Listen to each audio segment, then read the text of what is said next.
ഞാൻ 40% ഭിന്നശേഷിക്കാരനായ വ്യക്തിയാണ്. അങ്ങനെ എനിക്കിപ്പം താമസിക്കാൻ വീടില്ലാതെ ഞാൻ വളരെ ബുദ്ധിമുട്ടി സുഹൃത്തുക്കളെ വീട്ടിലൊക്കെയാണ് താമസിക്കുന്നത്. ഇപ്പം വേറെ നിവൃത്തിയില്ലാതെ ചോർന്നൊലിക്കുന്ന ഒരു വീട്ടിൽ കഴിയേണ്ടി വരുന്ന ഒരു ഗതികേട്, അതും ഒരു ഭിന്നശേഷിക്കാരന്. ഒരു കുടുംബം ഏറ്റവും ഗതികെട്ടൊരവസ്ഥയിൽ കഴിയുകയാണ്. തിരുവനന്തപുരം ജില്ലയിലെ അതിയന്നൂർ പഞ്ചായത്തിലെ 14-ാം വാർഡിലെ ജയകുമാർ, 40%-ലധികം ഭിന്നശേഷിയുള്ള ഒരാൾ.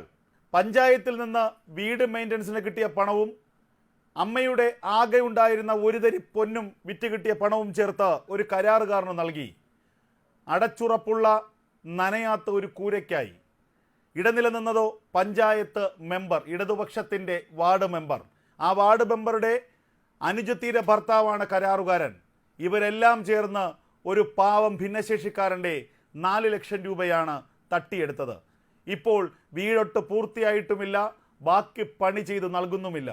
പോലീസ് ഇടപെട്ടു പലതവണ, എന്നിട്ടും ഒരു കൂസലുമില്ല. കാരണം കേരളം ഭരിക്കുന്നത് പിണറായി സർക്കാരാണല്ലോ. ആ പിണറായി ഭരിക്കുമ്പോൾ ഇടതുപക്ഷത്തിൻ്റെ ഒരു വാർഡ് മെമ്പറെ ഒന്ന് നോക്കാൻ പോലും പോലീസ് ഭയക്കും. അതാണ് അവസ്ഥ. പോലീസ് സ്റ്റേഷനിൽ വിളിച്ചു വരുത്തി കരാറുകാരനോട് എഴുതി വയ്പ്പിച്ചു 1 മാസത്തിനുള്ളിൽ തീർത്ത് നൽകാമെന്ന്. എന്നിട്ടും ഒരു കൂസലുമില്ല. പാവം ജയകുമാർ എന്ന ഭിന്നശേഷിക്കാരൻ ചോർന്നൊലിക്കുന്ന കൂരയ്ക്കു കീഴിൽ നിസ്സഹായനായി സർക്കാരിൻ്റെ കനിവ് തേടി യാചിക്കുകയാണ്. മരണത്തിന് മുൻപെങ്കിലും ചോർന്നൊലിക്കാത്ത ഒരു കൂരയ്ക്ക് കീഴിൽ കിടക്കണം. ആ കഥയാണ് കർമ്മ ന്യൂസ് പുറം ലോകത്തെ അറിയിക്കുന്നത്. 2021 ഏപ്രിൽ മാസം എനിക്ക് ഒരു കരാർ ഏർപ്പെടുത്തി തന്ന ഒരു മെമ്പറിൻ്റെ പരിചയത്തിലാണ് എനിക്ക് ഈ വീട് പണി ചെയ്ത് പൂർത്തിയാക്കി തരാമെന്ന് പറഞ്ഞത്. അങ്ങനെ അഗ്രിമെൻ്റ് എല്ലാം കൊടുത്ത് എല്ലാം ചെയ്തിട്ടും ഇപ്പം ഇതുവരെയ്ക്കും പണി പൂർത്തിയാക്കി തന്നിട്ടില്ല. കേൾക്കുന്ന സമയമല്ല ഇന്നാവട്ടെ നാളെ ആവട്ടെ എന്ന് പറയുന്നതല്ലാതെ ഇതിനകത്ത് ഇത്രയും ദിവസമായിട്ട് എനിക്കൊരു ന്യായം കിട്ടിയിട്ടില്ല. പല സ്ഥലത്തിലും ഞാൻ പരാതിയൊക്കെ കൊടുത്തിട്ടുണ്ട്. എനിക്ക് ഇത് ആയിട്ടില്ല ഇതുവരേക്കും. ഞാൻ 40% ഭിന്നശേഷിക്കാരനായ വ്യക്തിയാണ്. അങ്ങനെ എനിക്കിപ്പം താമസിക്കാൻ വീടില്ലാതെ ഞാൻ വളരെ ബുദ്ധിമുട്ടി സുഹൃത്തുക്കളെ വീട്ടിലൊക്കെയാണ് താമസിക്കുന്നത്. ഇപ്പം വേറെ നിവൃത്തിയില്ലാതെ വാടക കൊടുക്കാൻ നിവൃത്തിയില്ല. എത്രയോ കാലം കൊണ്ട് അയാളുടെ കാല് പിടിക്കാൻ നടത്തിട്ട് ഞാൻ പറഞ്ഞു നോക്കി, എന്നിട്ടും കേൾക്കുന്നില്ല. എനിക്ക് വേറെ നിവൃത്തിയില്ലാതെയാണ് ഞാൻ കേസ് മാറ്റി മുന്നോട്ട് പോയത്. എനിക്ക് വേറെ നിവൃത്തിയൊന്നുമില്ല. അതുകൊണ്ട് എത്രയും പെട്ടെന്ന് എനിക്കിതിനകത്ത് ന്യായം കിട്ടാൻ വേണ്ടിയാണ്. ഇതുവരേക്കും ഞാൻ ഏകദേശം എല്ലാ പൈസയും കൊടുത്തു കഴിഞ്ഞു. ഇനി ഒരു അഗ്രിമെൻറ്റിൽ തുച്ഛമായ പൈസ മാത്രമേ എനിക്ക് കൊടുക്കാനുള്ളൂ. അത് ഇനി അഗ്രിമെൻറ്റ് പ്രകാരം താൽക്കാലം ഏൽപ്പിക്കുന്ന സമയം കരാറുകാരന് ഏൽപ്പിക്കാമെന്ന് ഞാൻ പറഞ്ഞിട്ടുണ്ടായിരുന്നു. അപ്പം ഞാൻ 3 ലക്ഷത്തി അഗ്രിമെൻറ്റ് പ്രകാരം 3,81,000 രൂപ കൊടുത്തിട്ടുണ്ട്. പിന്നെ അത് കഴിഞ്ഞ് ഇയാൾ 11,000 രൂപ അതല്ലാതെ വാങ്ങി ഇതിൻ്റെ മുകളിൽ പാറപ്പറ്റി കെട്ടിത്തരാമെന്ന് പറഞ്ഞിട്ട് അതിന് കെട്ടുന്നതിന് ഇവിടുന്ന് ചവരിടിച്ചിട്ടാണ് അതിൻ്റെ കല്ലെടുത്താണ് അയാൾ കെട്ടി തന്നത്. ഇപ്പോഴേ പറയുന്നത് അയാൾ സ്വന്തമായിട്ട് കല്ലിറക്കി കെട്ടിയെന്നാണ് പറഞ്ഞത്. അതേപോലെ ഈ ഒരു സൈഡിൽ കോമ്പൗണ്ട് വരയ്ക്കും ചെയ്ത് ഇതിനെ ഒന്ന് താത്ത് നേരെയാക്കി തരാമെന്നൊക്കെയാണ് പറഞ്ഞിരുന്നത്. അപ്പം ഇപ്പോൾ ഒന്നും ചെയ്യില്ല എന്നുള്ള അർത്ഥത്തിലാണ്. പോലീസ് സ്റ്റേഷനിൽ ഒരു പ്രാവശ്യം എഴുതി വെച്ചു, 2ാമത് പ്രാവശ്യവും എഴുതി വെച്ചു മുകളിലുള്ള SP-ക്കും കൂടെ. ഇതുവരെയ്ക്കും ഒരു കാര്യം നടന്നില്ല. പറഞ്ഞതിന് ശേഷം വൈറ്റ് വാഷ് അടിക്കേണ്ട സമയത്ത് ഇതെങ്ങനെയാണ് ചെയ്തു വെച്ചിരിക്കുന്നത്. അവരുടെ വ്യക്തി വൈരാഗ്യം പോലെ ഈ പാതി ഭാഗം ചെയ്യത്തില്ല, ഇനി ഇത്രയേ ഞാൻ ചെയ്യുള്ളൂ എന്ന് പറഞ്ഞ് ഇത് പോലീസ് സ്റ്റേഷനിൽ പറഞ്ഞതിന് വേണ്ടി കടമയ്ക്ക് വേണ്ടിയിട്ട് ചെയ്തതുപോലെ ബാക്കിൽ ഇറങ്ങാൻ പറ്റാത്ത അളവിന് ആ ഭാഗത്ത് കൊണ്ടുവന്ന് ഗ്യാസിൻ്റെ നാറ്റം സംഭവിക്കുന്ന ആ സംഭവത്തിന് വഴി കൊണ്ടുവച്ചിരിക്കുകയാണ്. അതേപോലെ ഇപ്പം ചെയ്ത പണി ലീക്കാണ്. മുഴുവനും ഉറപ്പുള്ള വീടല്ല. ഇതിന് എത്ര കാലം ഇത് നേരെ പോകുമെന്ന് എനിക്കറിയില്ല. തറയെല്ലാം കുറച്ച് ഭാഗം മാത്രമേ കുടക്കമ്പി പോലത്തെ ചെറിയ സംഭവം വെച്ച് കോൺക്രീറ്റ് പോലുള്ളത് ഇടിഞ്ഞ വേസ്റ്റുകളെല്ലാം കൂടെ വിട്ടാണ് അടിയിൽ കോൺക്രീറ്റ് പോലെ ഒരു ചെറിയ കുറച്ച് ഭാഗം മാത്രമേ അത്രയും ചെയ്തിട്ടുള്ളൂ. ഈ ഭാഗത്തിൽ മറ്റേ സിമൻറ്റ് കല്ല് വെച്ചൊക്കെയാണ് അവർ ചെയ്തിട്ടുള്ളത്. നിലവിൽ ഇതാണ്. ഇപ്പം തീരെ ബുദ്ധിമുട്ടാണ്. ഇവിടെ പ്ലാസ്റ്റ് ഒന്നും ചെയ്തില്ല, തട്ട് പ്ലാസ്റ്റ് ചെയ്തിട്ടില്ല, ഒന്നും ചെയ്തിട്ടില്ല. ഇതങ്ങനെ ചോർച്ചയുണ്ട്, സകല പ്രശ്നങ്ങളിങ്ങനെയാണ്. സാറ് കണ്ടായിരുന്നല്ലോ. എനിക്ക് താമസിക്കാൻ യോഗ്യതയുള്ള ഒരു വീടാക്കി തരണമെന്നാണ് എൻ്റെ താഴ്മയായ അപേക്ഷ. എനിക്ക് വേറെ ഒന്നും, ഇത്രയും മാത്രം. ആരെ പേരിലും എനിക്ക് പരാതിയായിട്ട് മുന്നേ പോകണമെന്ന് ഞാൻ ചിന്തിച്ചതല്ല. എൻ്റെ സാഹചര്യം കൊണ്ടാണ് ഞാൻ ഇത്രയും. കോൺട്രാക്ടർ എന്ന് പറയുന്നത് ഈ വാർഡ് മെമ്പറിൻ്റെ അനിയത്തിയുടെ ഭർത്താവാണ്. കാശ് വാങ്ങിയതെല്ലാം മെമ്പറിൻ്റെ നേതൃത്വത്തിൽ ഈ ഇത് ഇവരുടെ മുമ്പറിൻ്റെ അനിയത്തിയും പിന്നെ ഇത് അവരുടെ ഭർത്താവും ചേർന്നാണ് എൻ്റെ നിന്ന് കാശ് കൈപ്പറ്റിയിട്ടുള്ളത്. മുമ്പ് അറിയിച്ച് തന്നെയാണ് എല്ലാ കാശും കൊടുത്തിട്ടുള്ളത്. എനിക്ക് ഈ അഗ്രിമെൻ്റ് എഴുതി എൻ്റെ 20 ദിവസത്തിനകത്ത് ചെയ്ത് പൂർത്തിയാക്കി തരാമെന്നാണ് അഗ്രിമെൻ്റ് പറഞ്ഞിട്ടുള്ളത്. വിളിക്കുന്ന സമയമെല്ലാം അയാൾ രാത്രി സമയങ്ങളിലൊക്കെ വിളിച്ചു കഴിഞ്ഞാൽ അയാൾ നീ ഒരു ദിവസമെങ്കിലും കയറി അവിടെ കിടക്കോ എന്നൊക്കെ ഭീഷണിപ്പെടുത്തിയാണ്. അങ്ങനെ എനിക്ക് അങ്ങനെ വേറെ നിവൃത്തിയില്ലാതെയാണ് അതൊക്കെ എൻ്റെ വോയിസിലൊക്കെ അയാൾ സംസാരിച്ചതൊക്കെ എൻ്റെ ഇതുണ്ട്. എനിക്ക് ഈ എൻ്റെ നിന്ന് കാശ് തിരിച്ചും ആവശ്യപ്പെട്ടു. ഈ പണി നേരെ ആവുന്നതിന് മുമ്പേ എൻ്റെ നിന്ന് പൈസ ആവശ്യപ്പെട്ടു. അപ്പോഴേ ഞാൻ പറഞ്ഞു എൻ്റെ പണി ഞാൻ തന്നതിൻ്റെ കാശ് കൂടെ ഇതുവരെയ്ക്കും നേരെ നടന്നില്ല, പിന്നെ അതിനിടയ്ക്ക് ഞാൻ എങ്ങനെയാണ് ചെയ്യുന്നതെന്ന് ചോദിച്ചപ്പോൾ മുമ്പറിനെ വിളിച്ച് ഞാൻ അറിയിച്ചപ്പം പറഞ്ഞ് കാശ് കൊടുക്കാതെ അവൻ്റെ കയ്യിൽ നിന്നിട്ടൊക്കെ ചെയ്യുമോ എന്നൊക്കെ ചോദിച്ചു. അതുകൊണ്ട് കാശ് കൊടുത്താലേ ചെയ്യുള്ളൂ എന്നൊക്കെ പറഞ്ഞ് അങ്ങനെ കാശ് കൊടുപ്പിക്കാൻ വേണ്ടി ഇവരെ കാണിച്ച ഇത് തിരിച്ച് നമുക്ക് ചേച്ചി ഇത് എനിക്ക് കേസുമായിട്ട് മുന്നോട്ട് പോകാൻ താല്പര്യമില്ല, നിങ്ങൾ എങ്ങനെയെങ്കിലും ഇതൊന്ന് അവരുടെ അടുത്ത് പറഞ്ഞ് നേരെയാക്കി തരണം, ഒത്തുതീർപ്പാക്കി നമുക്ക് നമ്മുടെ കയറി കിടക്കാനുള്ള ഒരു കൂര നേരെയാക്കി തരണമെന്നും എത്രമേ ഞാൻ അപേക്ഷിച്ചുള്ളൂ. അത് നീയായി അതായി അവനായി നിങ്ങൾ തമ്മിൽ തീർത്തോളണം, എനിക്കറിയില്ലെന്ന്. അങ്ങനെ പരാതി മാറ്റിപ്പോയപ്പം പരാതി ഇവരുടെ പേരിൽ ഇത് ഇങ്ങനെയുള്ള അവരുടെ പേര് ഇത് ആരാണ് ഇയാളെ പരിചയപ്പെടുത്തി തന്നതെന്ന് ചോദിച്ചു. മുമ്പറാണ് നമുക്ക് പരിചയപ്പെടുത്തിയത്. അങ്ങനെ ഞാൻ അപ്പോൾ അവരുടെ പേര് വയ്ക്കാതെ പരാതി സ്വീകരിക്കില്ല എന്ന് പറഞ്ഞു. അങ്ങനെയുള്ള രീതിയിൽ പരാതി വെച്ചു. ഇത് 14-ാം വാർഡ് 17-ാം നമ്പർ വീട്, സ്ഥലം കണ്ണറോള, അതിയന്നൂർ പഞ്ചായത്ത്. ഞാൻ ഭിന്നശേഷിക്കാരുടെ ഓൾ ഇന്ത്യ ജനറൽ സെക്രട്ടറിയാണ്. മലയങ്കിഴി പ്രേമൻ എന്നാണ് അറിയപ്പെടുന്നത്. ഞങ്ങളെ സംഘടനയിൽ ഇതിൻ്റെ പരാതി കിട്ടിയിട്ട് ഏകദേശം 1 വർഷത്തോളം അടുപ്പിച്ചായി.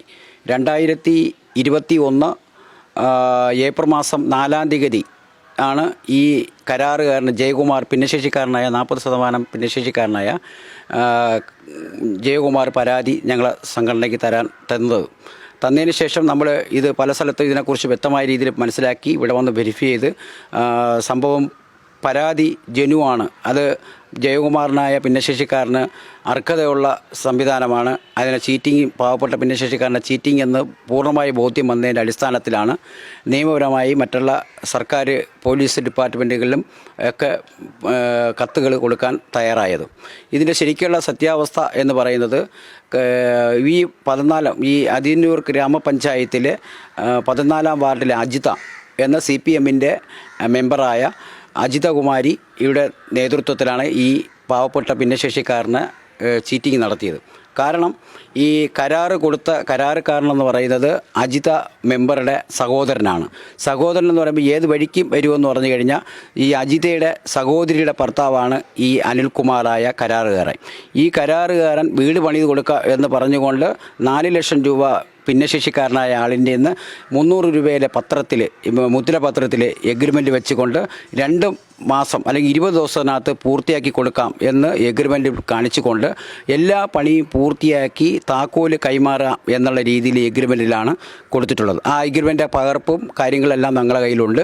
ആ അടിസ്ഥാനത്തിലാണ് ഞങ്ങൾ അതിൻ്റെ വേണ്ടപ്പെട്ട ഉദ്യോഗസ്ഥന്മാരെ കൊടുത്തത്. ഇത് നമ്മുടെ നെയ്യാറ്റിൻകര പോലീസ് സ്റ്റേഷൻ പരിധിയിൽ വരുന്നതാണ്. ഇവിടുത്തെ സർക്കിൾ ഇൻസ്പെക്ടർക്ക് പരാതി കൊടുത്തു. ആ സർക്കിൾ ഇൻസ്പെക്ടർ പരാതി കൊടുത്ത് 2 മാസം ഈ അനിൽകുമാർ എന്ന് പറഞ്ഞ കരാറുകാരനെ വിളിച്ചപ്പോൾ കരാറുകാരൻ വരാൻ തയ്യാറായില്ല. അയാൾക്ക് സുഖമില്ല, അല്ലെങ്കിൽ പനിയാണ്, ആക്സിഡൻറ്റ് പറ്റി ഹോസ്പിറ്റലാണെന്ന് പറഞ്ഞു. 2 മാസം വരെ ഒഴിവായി. കൂടാതെ ഈ 2 മാസം കഴിഞ്ഞതിന് ശേഷം 24/6/2022 ഈ കരാറുകാരൻ നേരിട്ട് നെയ്യാറ്റിൻകര പോലീസ് സ്റ്റേഷനിലെ സർക്കിൾ ഇൻസ്പെക്ടർ നേരിട്ട് ഹാജരാവുകയും പോലീസിൻ്റെ അഭിപ്രായം അനുസരിച്ച് ഈ 1 മാസത്തിനകത്ത് വീട് കംപ്ലീറ്റ് ചെയ്ത് താക്കോൽ കൊടുക്കാമെന്ന് ഞാനും കൂടെ ഇരിക്കെ അയാൾ ഉറപ്പ് വന്ന് അവിടുത്തെ DD ബുക്കിൽ എഴുതി ചേർത്തതാണ്. കൂടാതെ അയാൾ അന്ന് വന്നതല്ലാതെ പിന്നെ അതിനുശേഷം ആ ഭാഗത്തേക്ക് വന്നില്ല. ആ ഒരു നടപടി ഉണ്ടാവാത്തതിൻ്റെ പേരിൽ നമ്മൾ പോലീസ് സ്റ്റേഷൻ്റെ ഭാഗത്തുനിന്ന് നീതി കിട്ടൂല, അവിടുത്തെ സ്റ്റേഷനിലെ CAയുടെ ഭാഗത്ത് നീതി കിട്ടൂല എന്നറിഞ്ഞുകൊണ്ട് അതിൻ്റെ മേലധികാരിയായ നെയ്യാറ്റിൻകരത്തെ DSPക്ക് ഫോർവേഡ് ചെയ്യുകയും DSPക്ക് ഫോർവേഡ് ചെയ്യുന്നതോടൊപ്പം തന്നെ തിരുവനന്തപുരം ജില്ലയുടെ ജില്ലാ കളക്ടർക്കും അതേപോലെ കേരള ഭരിക്കുന്ന ബഹുമാനപ്പെട്ട മുഖ്യമന്ത്രിക്കും അതേപോലെ റൂറൽ SPക്കും ഫോർവേഡ് ചെയ്യുകയും ചെയ്തിട്ടുണ്ടായിരുന്നു. അത് പ്രകാരം അവർ മുഖ്യമന്ത്രി ഫോർവേഡ് ചെയ്ത് സ്റ്റേഷനിലും DSPക്കും ഫോർവേഡ് ചെയ്തു. അതുകൂടാതെ ജില്ലാ കളക്ടറും അതേപോലെ ഫോർവേഡ് ചെയ്യുണ്ടായി. ഇതനുസരിച്ച് ഇവരെ വിളിച്ച് വരുത്തിയിട്ടും വന്നില്ല.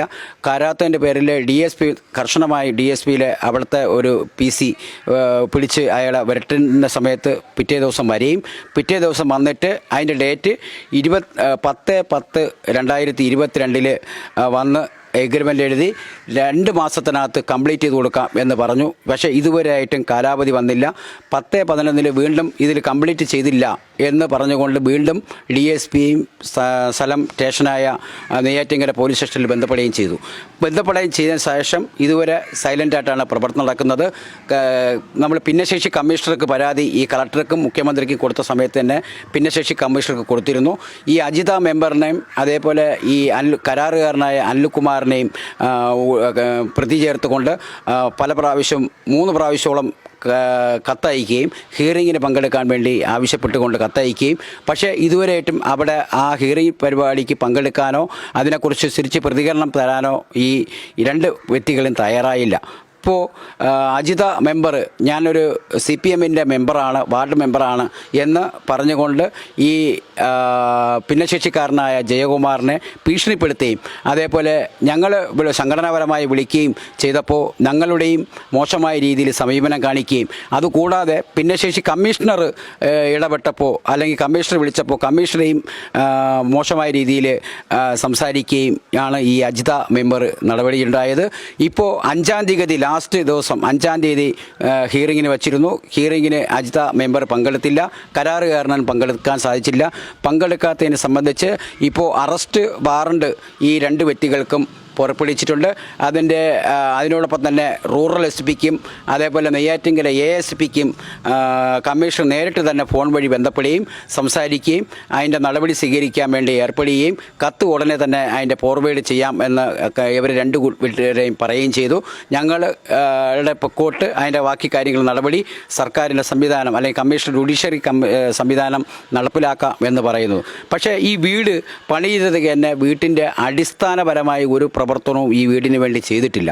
കാരണം 6 ഇഞ്ച് കല്ലുകൊണ്ട് വളച്ചു വെച്ചാണ് ഈ വീടിൻ്റെ അടിത്തറ ചെയ്തിട്ടുള്ളത്. അതേപോലെ വീട് സ്വാഭാവികം പണിയുമ്പോൾ 400 എഗ്രിമെൻറ്റിൽ 400 സ്ക്വയർ ഫീറ്റ് പണിയുമെന്നാണ് പറഞ്ഞത്. ഏകദേശം ഞാനൊരു എൻജിനീയറെ കൊണ്ടുവന്ന് അളക്കുകയും അതേപോലെ ഒരു 2-3 കൊത്തമേശ്ശിരിയെ കൊണ്ടുവന്ന് കാണിച്ച് ഇതിൻ്റെ എസ്റ്റിമേറ്റ് എത്ര ആയിട്ടുണ്ട് എന്ന് നോക്കിയപ്പോൾ 2.5 ലക്ഷം രൂപയ്ക്ക് അകത്ത് മാത്രമേ ഈ പണി ചെയ്തിട്ടുള്ളൂ. പോലീസുകാർ വന്നപ്പോഴും പോലീസുകാരും ഇത് പറഞ്ഞു 2.5 ലക്ഷം രൂപയ്ക്ക് അകത്ത് പണി വന്നിട്ടേ ഉള്ളൂ, ബാക്കി പണി ഇയാൾ ചീറ്റിംഗ് നടത്തിയതാണ്, ഇതിന് ശക്തമായ ചീറ്റിംഗ് സംവിധാനത്തിൽ കേസെടുക്കണം എന്ന് പോലീസുകാരും പറയുണ്ടായി. പക്ഷേ ഇതുവരെയായിട്ടും ഈ കക്ഷി വിളിക്കുന്ന സമയത്തെല്ലാം ഇവിടെ സ്ഥലത്തില്ല, ഞാൻ എറണാകുളത്താണ്, കണ്ണൂരാണ്, കൊല്ലത്താണ് എന്ന് പറഞ്ഞ് സർക്കാരിനെയും പോലീസുകാരെയും പറ്റിച്ചുകൊണ്ടിരിക്കുന്ന സാഹചര്യമാണ്. ഇയാളെ പേരിൽ കരാറുകാരൻ്റെ പേരിൽ അനവധി കേസ് നെയ്യാറ്റിൻകര കോടതിയിലുണ്ട്. ഇതേപോലെ വീട് വെച്ച് കൊടുക്കാമെന്ന് പറഞ്ഞുകൊണ്ട് പല ആൾക്കാരെയും പറ്റിച്ച് സാമ്പത്തികം കമത്തിക്കൊണ്ട് പോകുന്നു. ഇതിൻ്റെ ഒരു ഏജൻ്റാണ് ഇവിടുത്തെ ഈ അജിത മെമ്പർ എന്ന് പറയുന്നത്. എന്ന് പറഞ്ഞാൽ ഇവരൊരു കമ്മീഷൻ പറ്റുന്ന സംവിധാനമാണ്. കമ്മീഷൻ പറ്റുന്നതെന്ന് പറഞ്ഞു കഴിഞ്ഞാൽ ഇപ്പം മെമ്പറായതുകൊണ്ട് നേരിട്ട് കാശ് വാങ്ങാൻ സാധിക്കില്ല. അപ്പോൾ അതുകൊണ്ട് എന്ത് ചെയ്യും, അനിയനെ ഉൾപ്പെടുത്തിക്കൊണ്ട് അനിയന് വീട് നിർമ്മിച്ചു കൊടുക്കാൻ വേണ്ടി ഏജൻ്റായിട്ട് ഉൾപ്പെടുത്തിക്കൊണ്ടാണ് ഈ അജിത മെമ്പർ സാമ്പത്തിക തട്ടിപ്പ് കാണിക്കുന്നത്. ഒരു തരത്തിലും അവർ ഈ സാമ്പത്തികം കൈപ്പറ്റിയെന്ന തെളിവുകൾ ഉണ്ടാക്കാതിരിക്കാൻ വേണ്ടി അനിയനെ മുന്നിൽ നിർത്തിക്കൊണ്ട് സാമ്പത്തികം കൈപ്പറ്റിക്കൊണ്ട് പാവപ്പെട്ട ഭിന്നശേഷിക്കാരായും സാധാരണപ്പെട്ട പൊതുജനങ്ങളെ ചീറ്റിംഗ് നടത്തിക്കൊണ്ട് ഇരിക്കുകയാണ് ഇപ്പോൾ ചെയ്തുകൊണ്ടിരിക്കുന്നത്. ഇതിനോടനുബന്ധിച്ച് നമ്മൾ ഈ അവിടുത്തെ മെമ്പറെ മാത്രമല്ല അവിടുത്തെ പഞ്ചായത്തിലെ സെക്രട്ടറിയായിട്ട് നമ്മൾ സംസാരിച്ച സമയത്ത് അവരെ ഭീഷണിപ്പെടുത്തി അവരെ ഇവിടെ നിന്ന് നീക്കം ചെയ്യും, അതുകൊണ്ട് എനിക്ക് മെമ്പറെ പറ്റി എനിക്കൊന്നും പറയാൻ പറ്റാത്ത സാഹചര്യമാണെന്ന് അവിടുത്തെ പഞ്ചായത്തിൻ്റെ സെക്രട്ടറി ഉൾപ്പെടെ അല്ലെങ്കിൽ ഉദ്യോഗസ്ഥന്മാർ ഉൾപ്പെടെ പറയുണ്ടായി. അപ്പോൾ നമ്മൾ ഭിന്നശേഷിക്കാർ ഇനിയിപ്പോൾ ഉടനെ നമ്മളത് സമരവും മറ്റുള്ള മുന്നിലോട്ട് പോകാൻ വേണ്ടി നിശ്ചയിച്ചിട്ടുണ്ട്. അതിൻ്റെ ഏറ്റവും കാര്യങ്ങളും അടുത്ത് വരുന്ന മീറ്റിങ്ങിൽ നമ്മൾ അറിയിക്കുന്നതായിരിക്കും. അത് നമ്മൾ പോലീസ് IDA റിപ്പോർട്ട് ചെയ്യുന്ന നമ്മൾ അറിയിച്ചിട്ടുണ്ട്, രേഖാമൂലം അറിയിച്ചിട്ടുണ്ട്, ഫോൺ വിളിച്ച് പറഞ്ഞിട്ടുണ്ട്. ഉടനടി അതിൻ്റെ യുദ്ധകാലാടിസ്ഥാനത്തിൽ സമരവും മുന്നോട്ട് ഈ വീട് അടിയന്തരമായി ഇടപെട്ട് അധികാരിമാർ ഇടപെട്ട് അല്ലെങ്കിൽ കരാറുകാരന് നിയമ നടപടി കൊണ്ടുവന്ന് ഈ വീട് വച്ച് പൂർത്തിയാക്കി കൊടുക്കണമെന്നാണ് എനിക്ക് പറയാനുള്ളത്. മറ്റൊരു കാര്യം എന്ന് പറയുന്നത്, ഈ കരാറുകാരൻ ഈ വീട് മെയിൻ്റനൻസിന് വേണ്ടിയാണ് പഞ്ചായത്ത് കൊടുത്തിട്ടുള്ളത്. വീട് മെയിൻ്റനൻസിന് വേണ്ടി 2 ലക്ഷം രൂപ കൊടുത്തു. ഈ 2 ലക്ഷം രൂപ കൂടാതെ ഈ ജയകുമാർ, ഭിന്നശേഷിക്കാരനായ ജയകുമാർ 2 ലക്ഷം രൂപ കടം വാങ്ങിയാണ് കൊടുത്തത്. അങ്ങനെയാണ് 4 ലക്ഷം രൂപ കൊടുത്തത്. 4 ലക്ഷം രൂപയിൽ ഇനിയൊരു 15,000 രൂപ മാത്രമേ ഈ ജയകുമാർ കൊടുക്കാനുള്ളൂ. ബാക്കി തുകയെല്ലാം കൈപ്പറ്റി. അത് പോലീസ് സ്റ്റേഷനിൽ അയാൾ എഴുതി വെച്ചിട്ടുണ്ട്. ഇത്ര രൂപ 3,90,000 സംതിങ് കൈപ്പറ്റിയിട്ടുണ്ട് എന്ന് അയാൾ അവിടെ എഴുതി വെക്കുകയും ചെയ്തിട്ടുണ്ട്. അതിൻ്റെ റെക്കോർഡ് പരിശോധിക്കുമ്പോൾ അറിയാൻ സാധിക്കും. അത് ഇതുവരെയായിട്ടും അത് കംപ്ലീറ്റ് ചെയ്ത് കൊടുത്തിട്ടില്ല എന്നാണ് ഞങ്ങൾക്ക് പറയാനുള്ള ഒരു പ്രധാന പരിഭവം. അതുകൊണ്ട് ഉടനടി ഇതിൻ്റെ അധികാരികൾ ഇടപെട്ട് വേണ്ട നടപടി സ്വീകരിച്ച് ഭിന്നശേഷിക്കാരനായ ആളിനെ നീതി വരുത്തണമെന്ന് വിനീതമായി അഭ്യർത്ഥിച്ചുകൊള്ളുന്നു.